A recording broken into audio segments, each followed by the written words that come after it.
Welcome to the Life Coaching with Ryan podcast, episode 10. In this episode, I continue my conversation with Chris about the loss of his father, and we focus mainly on grief and the importance of simplifying your life before you pass.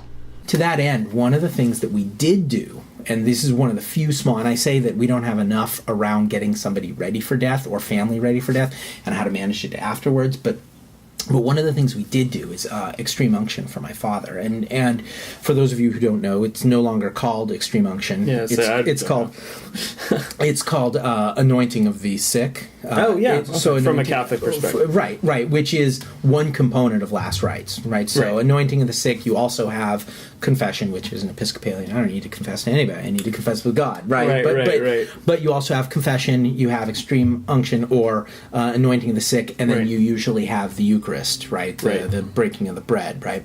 But and all those things are what they are. I'm only going to focus on the unction, right? Which is the term they changed it like around the 70s after Vatican II. So whatever. That's what my family calls it still. And that component seemed to give a lot of people peace. Now, by the time my father had it, we had brought his pastor in. He was at a space where I think he was aware, but it was hard to say. So I'm not sure. But you know what was really... But it gave him joy and peace to know that he was going to have it. And I kept thinking to myself, but do you... this isn't like last rites, like your soul's going to be saved if you do or don't have this, right? He said, no, I don't... he wouldn't... Before he passed. Sure. No, this isn't... But what I realized was that there was this sense of, in one form or another... Christian anointing of the sick has happened since the earliest days of the Christian church 2,000 years ago. And it is a thing that is going to continue to happen, and that his child, me, will probably have it. His family before him had it, and that this puts him in a chain of continuity. Like there's a comfort level. Again, it's not about increasing longevity or lifespan. It's about like redefining it, right? And connecting him to there's a ritual that I know my ancestors before me did, and my children, and I can imagine my children doing it for themselves as well, and it puts me in continuity in a long line. And that there's a comfort there. Yeah, maybe a cold comfort, but it's a comfort nonetheless. And again, I feel like we need more of those things, especially for the people who are afterwards. And great, we had a funeral, and I can go into what that funeral was, but I felt like a lot of people, for me, a funeral was a very unsatisfying... A funeral, as it's normally standing, is a very unsatisfying spiritual meal. We go... We tell pretty lies about the person, you know what I mean? You said that. I was like, ugh. But am I not right? And then... I've been to very few funerals, and the funerals that I've been to were either celebrations of life, right? Or for my coworker, for example, when she did eventually pass, it was a celebration of her life. And the only other one that really stands out in my memory is one of my grandmothers. When she passed, I did a reading at her funeral, and which was very odd for me. How old was I? Did they make you read out of 14, the Bible?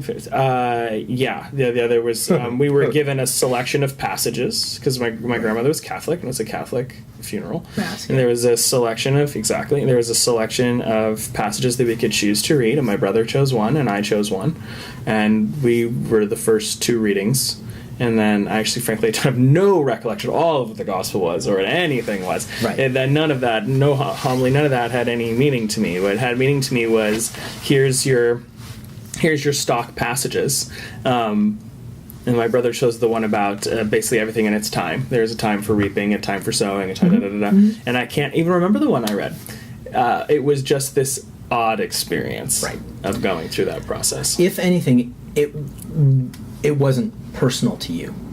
It was pro forma, and I think a lot of us do that, expecting, oh, the funeral will come, I'll feel better. Like after we get this whole death thing away, we'll just move on, and then like wow, that doesn't happen. Many lies, right? And so actually, I invited all my friends, this funeral of my parents, all the ones that knew my dad, and we didn't just all go home. I was like, that's bullshit, so we got a hotel room. And we crammed ourselves in the hotel room for 24 hours.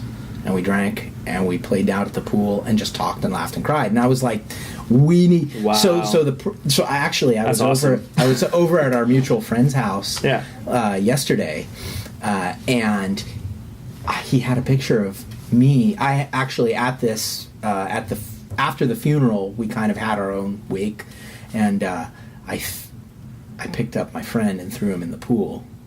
And then, of course, everybody else threw. So there's a picture of all 8 of us in the pool, fully clothed. Somebody took a picture of us, and we all got a beard. Right. And it was really sort of the emotional release that I needed. This sort of wild. And I don't mean it was like a wild, Fear and Loathing in Las Vegas sort of weekend, because my kids, we had rented a hotel room for my kids, and my wife was there, and but my mom was there. But it was just.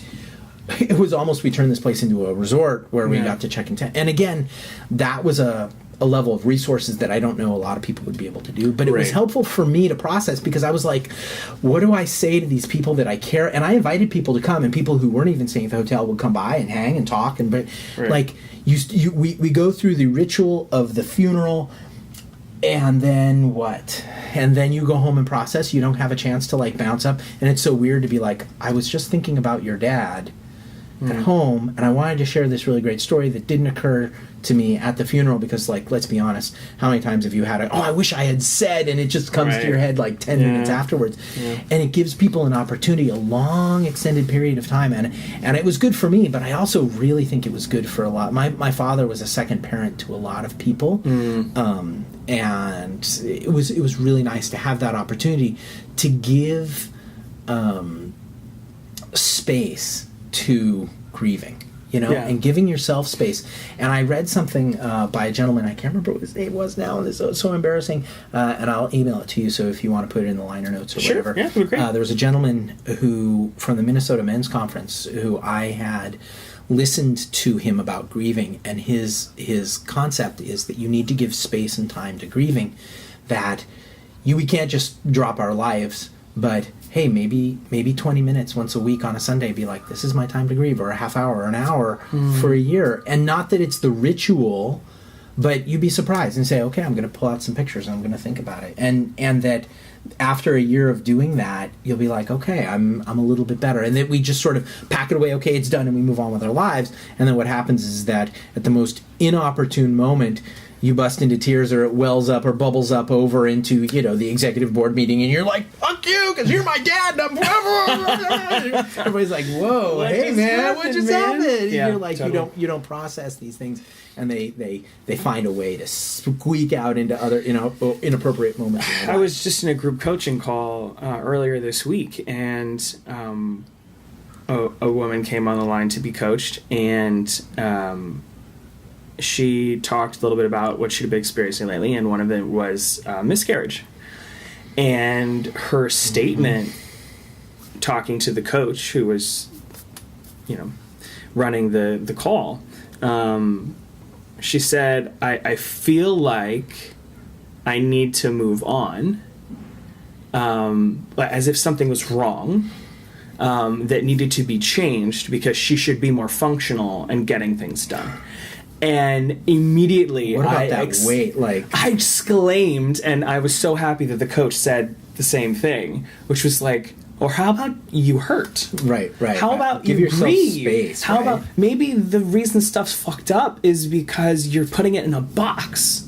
What if you just took it out of the box? And I am not about we should all wear sackcloth and rub ourselves in ashes, but it's not about indulgence. It's about experience. There is a clear line between indulgence, oh, woe is me, please notice me kind of stuff, which I'm not saying is wrong either. Right. I'm just saying there's a distinction between that and just feeling your pain. Right. And having that experience, whether it's just taking it out once a week for 20 minutes, right, or whether it's 3 straight days of it, right, or however you do it, and I think his or an hour on Sundays or whatever is that right, and his comment, and I could be grossly overstating this, and he might be like, "What, you totally misunderstood me," but that you need to give yourself time, and you need to give yourself space, and you need to honor the fact that you as a human being are changing too.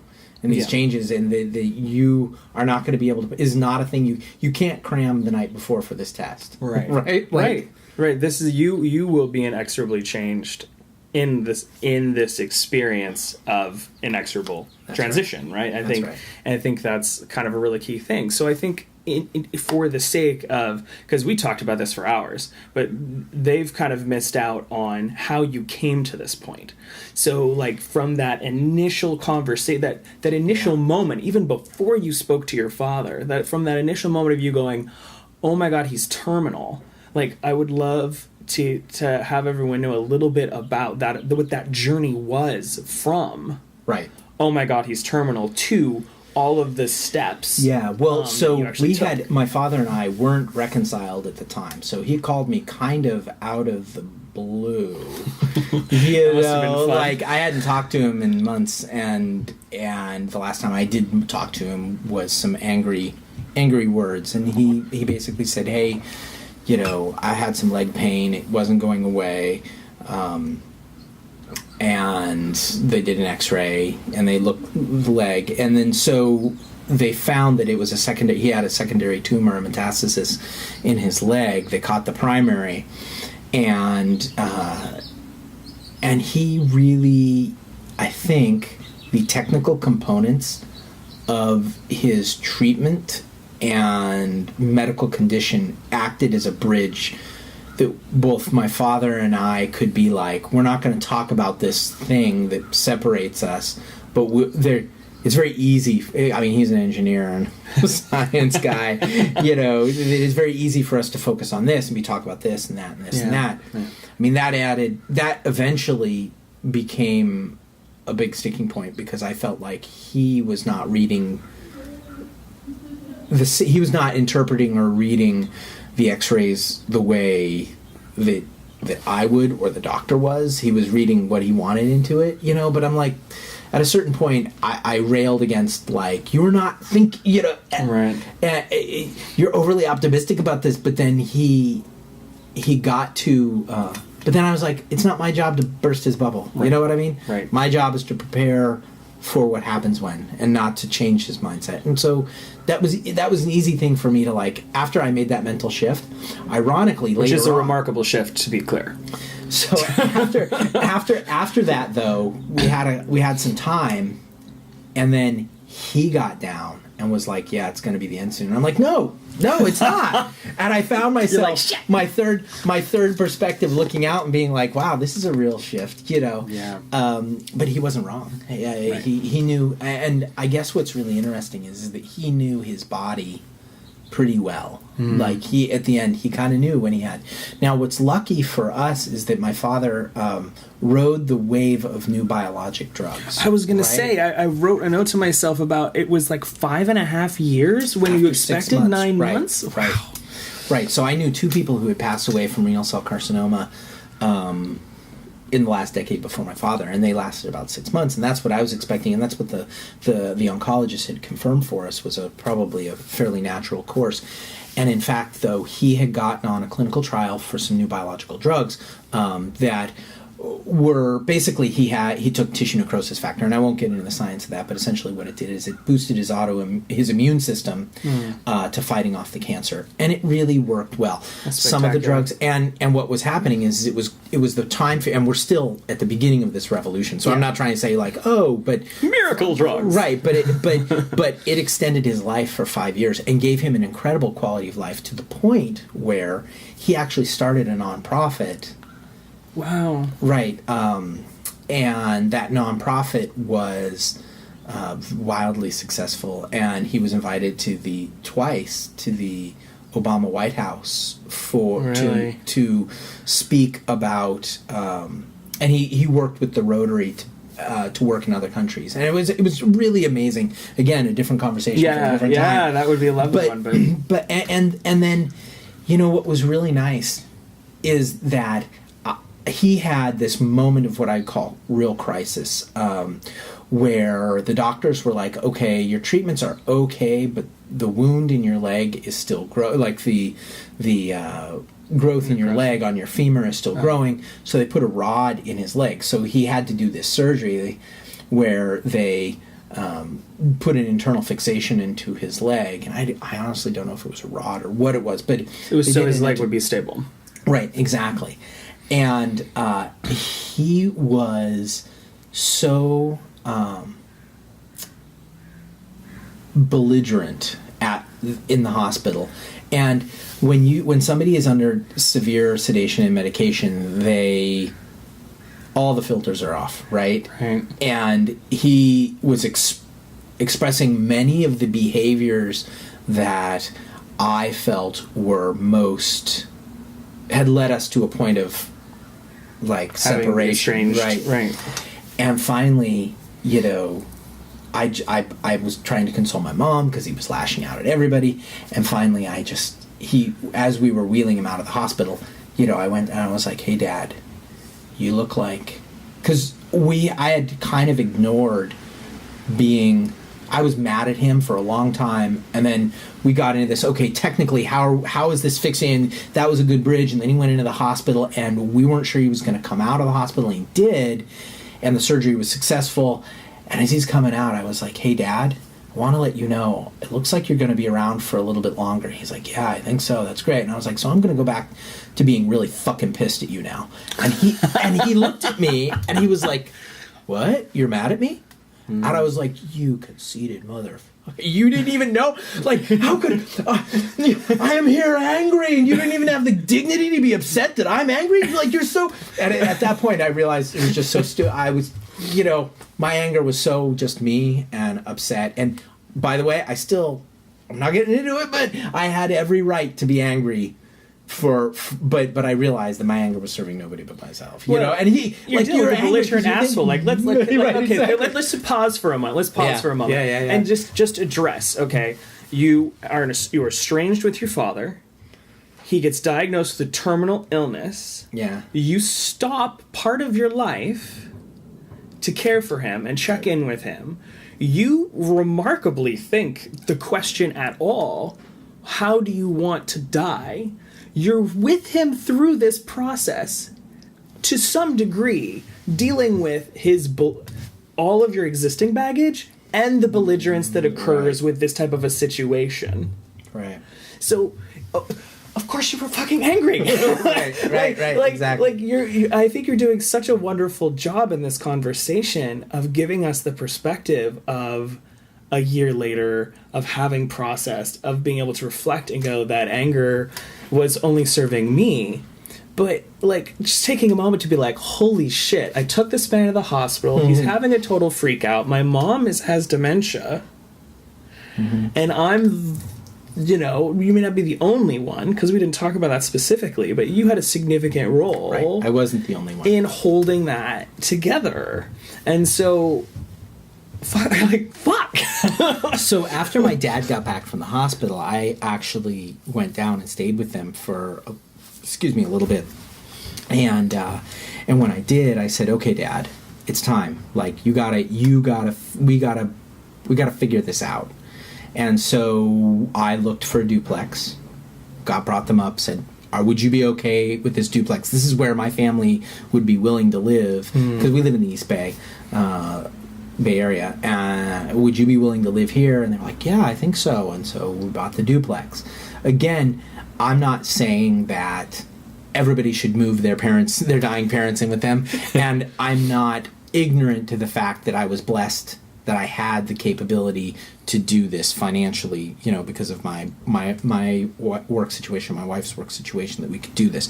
But it was a sort of, okay, I'm going to honor, and I even told him this. I wrote him a letter. I said, I think I'm honoring your death wishes in this way for me, not you. And that was a really kind of hard thing. Or maybe what I said was, for as much me as for you. You know, giving you this thing, giving you this gift is as much giving a gift to me. You know what I mean? And there are which is again not insignificant, because a lot of people talking about loss of identity is also the loss of identity of the caretaker, that your identity is subsumed by the person whom you are caring, for whom you are caring. Absolutely. And so you were able to, from your own hard work, good fortune, etc., right, to be in a position to do something that worked for you and for him and your mother. Right. So if you're interested, there's a really cool book by Callanan and Kelly called Final Gifts, and that's kind of a book that I actually ended up reading just after my father passed, and I was like, oh, okay, and it kind of helped frame some things for me. So that's another book. I'll send you the link to it. I think the liner notes. As we talk, if everyone will have already seen, anyone who watches a video of this as opposed to the audio, they'll see like book covers and things like that. Right. So I think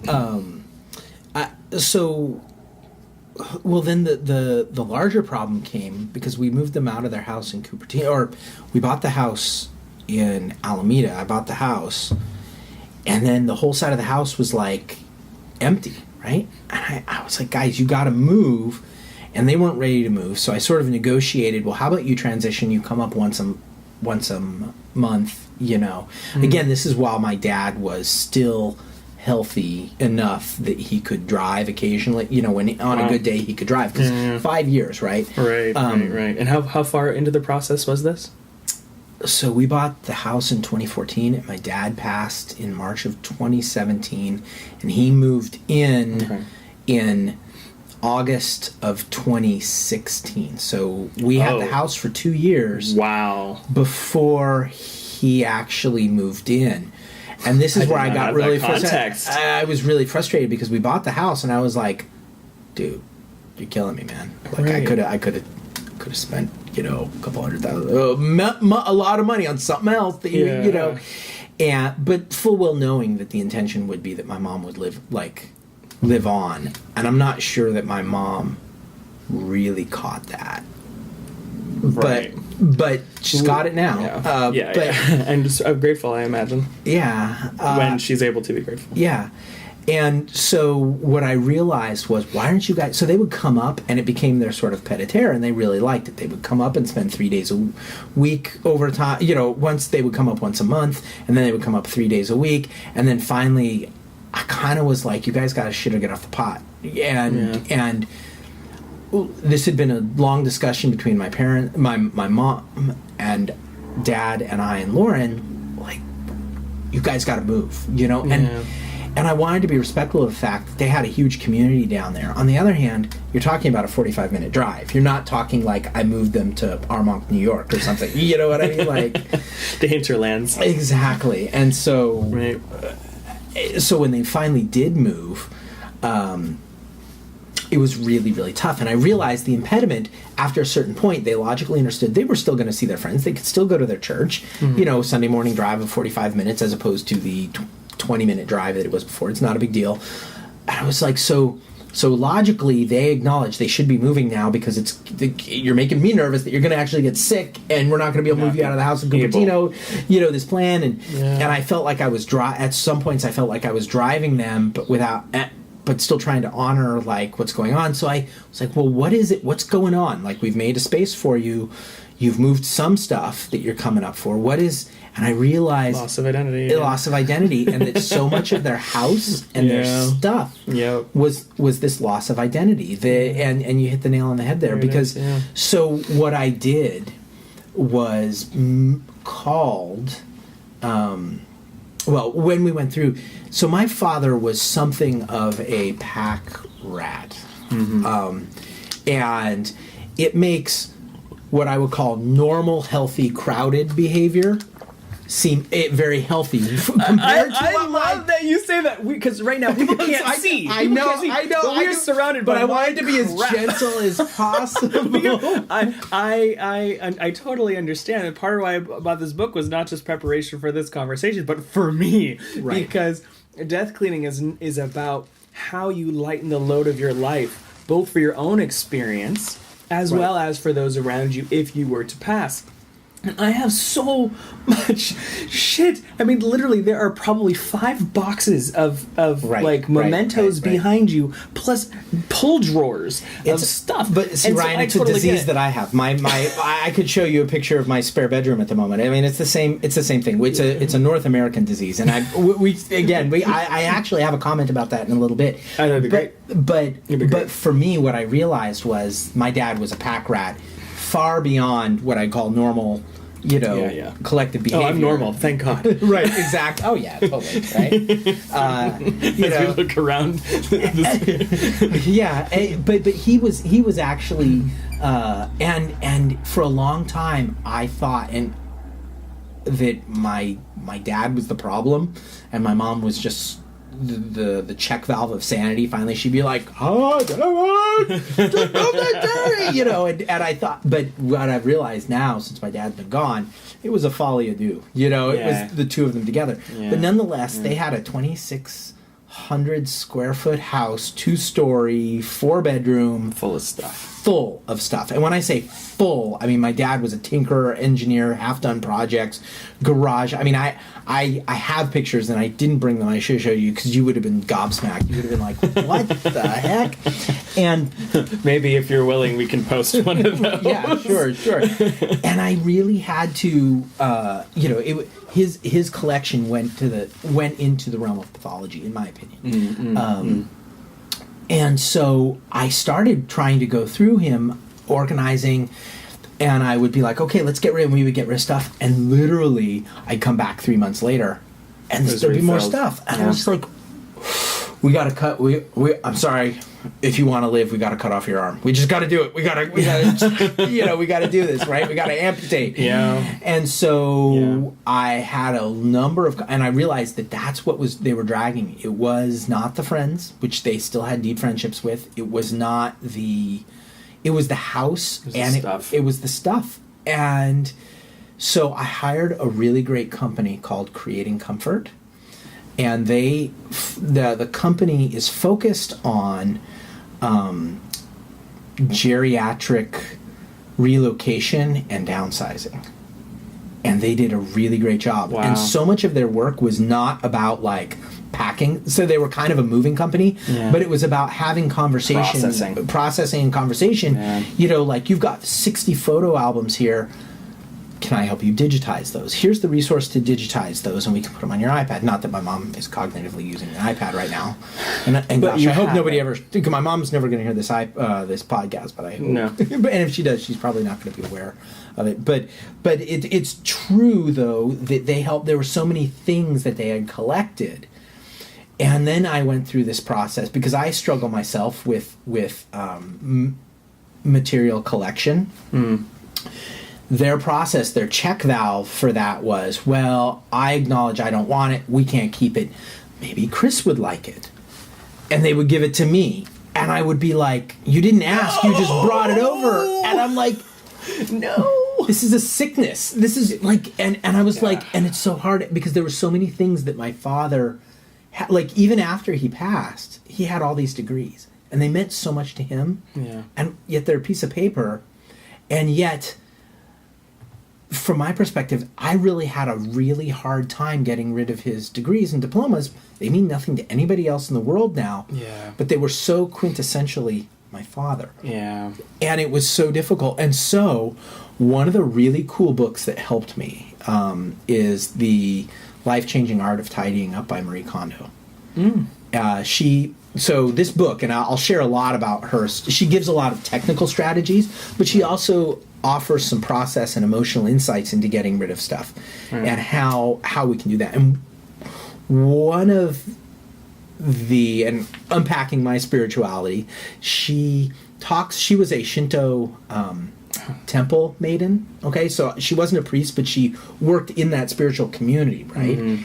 And one of the big things, as I understand it, is that there's this concept of spiritual of things, right? Animus, and that you respect and honorate those things. Yeah. Honor them. I don't know if honorate's a word, but you honor them. Right, yeah. And animism. Right. And she will, what she does is she says, okay, so you look at a thing. the first thing you do is, does that bring me joy? And if you even just change your context and you start thinking about it, you think, gosh, is that bringing me joy, or am I thinking anxiety, or is it a collective eye roll, or do I not even, has it just faded into the collective background of my clutter that I don't need anymore, right? Mm-hmm. And then once you've looked at that and you realize it's not bringing you joy, or it's either neutral or even maybe negative, you pick it up and you thank it for its service and you say goodbye, and you go through this little ritual of saying goodbye. And I personally, being Episcopalian, don't believe in... I truly believe animals have souls, and I believe that even plants have a energy that needs to be honored and respected. I mean, in fact, we as Christians are commanded to do so. But I don't believe necessarily that your computer monitor or a book in and of itself has a spiritual component to it, other than what we as human beings invest into it, right? Mm-hmm. So I felt like this was really weird. I was like, that's silly. But of course, I'm sitting there in a quiet moment, and I was like, so, hey, you were really, really helpful. I really appreciate what you did in the time that you did it, and know that I value you, and then it's time for you to move on. And it was like a weight was lifted. It was amazing. And I don't even believe in, like, I don't think that book was hearing me, but something inside myself was, right? And so... The why ceases to be important at a certain... Right. At a certain level, or, it's just kind of, it was. It occurred, it was useful... Right, exactly. But I made it personal, and that has been so helpful for me. And I have a number of people who are either various shades of atheist or agnostic who've also used the methodology of honoring or thinking about or acknowledging what this was, and maybe I've grown beyond it, or maybe I haven't grown beyond it, but the vagaries and necessities of my life mean I can't keep it here. Mm-hmm. And it's just been so very good, And I use that process. And so I really encourage people to look at that. And it really helped me deal with a lot of stuff, because the stuff that they were trying to get rid of was, for lack of a better word, stuff that I had grown up with too. So I had a lot of emotional attachment to it. Yeah. So what we did is I hired this company, Creating Comfort. We moved the stuff. And then we did an estate sale for everything else, and I basically kept them away. I was like, just let's go do something else. And they knew it was happening. It wasn't like I was like, oh, move them out. They were participants, but they needed a little encouragement. And what was really, really funny is that probably 4 months after this, they moved in August, so it must have been December, and my dad passed in March. My dad was railing. He couldn't find something, and then he was like, your mom's black leather jacket. And you have to realize my mom is 4'11", and this jacket is a jacket my dad bought her in the 60s and was like threadbare. And he's like, that jacket was gone. Somebody must have stolen it. And I was like, Dad, I'm pretty sure there's no underground, black market for a threadbare leather jacket. I was there during that conversation. We chose these jackets because they had, and this was time to go, and there was a process. And I came back because every time, and there were so many things. We're Norwegian, and he had lefse, which is a type of potato tortilla pancake bread that they make. He had made these lefse stirrers, and they were basically sanded down paint stirrers like you get at Kenmore. And he couldn't find them, and he was pissed about that. And I was like, Dad, I will go to Home Depot and I will sand them down and buy you new ones. And it was just still this sort of like sense of loss, for him. And I feel like, could I have done it better? And in fact, I went to my wife at the time. I was like, every time he says he's frustrated that he can't find something or something was given away because he's downsized, I feel like that's an indictment of me, like I did the process wrong. And she's like, really? Because that's not what I hear. What I hear him say is he's pissed at this company. He's pissed at this group. And he's not pissed at you. And she's like, the plan worked perfectly. Can you imagine how much angrier or unhealthy it would have been had you been the one to do it? Wow. Now we have a collective, resource. Yeah. And so we ended up renting the house in Cupertino, and I have my own properties, or had my own properties, and was landlord. And my wife's brilliance was like, you should not be the landlord for them. Like, have a third party that if things go totally to shit, you can point to them. You know what I mean? Even, Right. And you don't need to take that on, and it's not a slight on your, financial management that you can't take care of your parents like this. Do the right thing. And my wife's wisdom in both those senses has come to pass. And it's really great because we focused on that. And so my other suggestion to people who are facing situations like this is, and again, we were in a situation where we could hire somebody, this situation doesn't work for everybody, but if you can, find a third party. And I'm not saying outsource somebody's death, outsource your familial connections as much as you may want to. Don't actually do that. But as much of this as you can put on a third party, a priest, somebody, and so you can collectively be like, when this person starts to get their emotional hackles up about the end of life and they get frustrated with all the things that happen, you can be on their side as opposed to being opposed to them about it. Right. Find ways to be on their side. Even when you're feeling attacked, you can be like, and I don't mean that was in any way I was disingenuous with my parents. I had these conversations, but it was really, really good. And I really recommend that, especially though I will say is that because my parents had so much stuff that we had a net break even. They found all the stuff they wanted to keep, and they had this company come in to help them move, but spent so much time organizing and mentally preparing and parsing and packing and unpacking mentally and emotionally and in reality, physically, that the cost of that was well offset by the sale of their stuff. And so, in my opinion, it was a win. It was like, awesome. Especially since I got to go through and pick out the things that I wanted before they moved. They took the stuff that they wanted. I got to go through and pick out all the stuff that I wanted. And then the rest went, and it was paid for. And here's a little preview of what's coming up next week.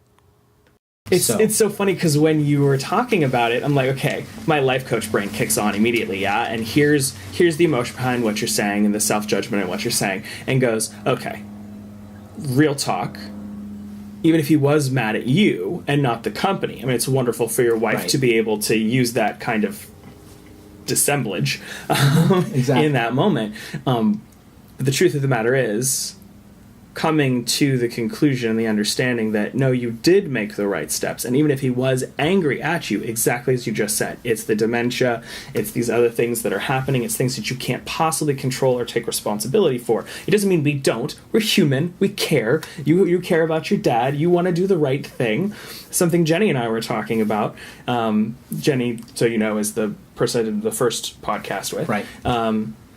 She was saying how she has this good girl identity that she's grown up with, and good girl translates to good mom or good this or good that, and so you had the same, I want to be a good boy, I want to be a good son, I want to be a good family member, I want to do the right thing by my family.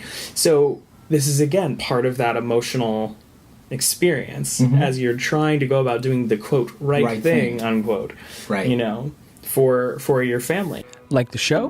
Consider subscribing through my Patreon at patreon.com/lifecoachingwithryan. You'll get early access to shows and potentially a host of other rewards. Want more? You can also find me streaming on Twitch at twitch.tv/lifecoachingwithryan, where I play some games and I continue the conversation. I'm pretty active on Instagram. You can find me at instagram.com/educate4_life. That's where I do my book club. I record the book club episodes live on Mondays, and then I post them to IGTV. Later, I post them on YouTube. See you next time.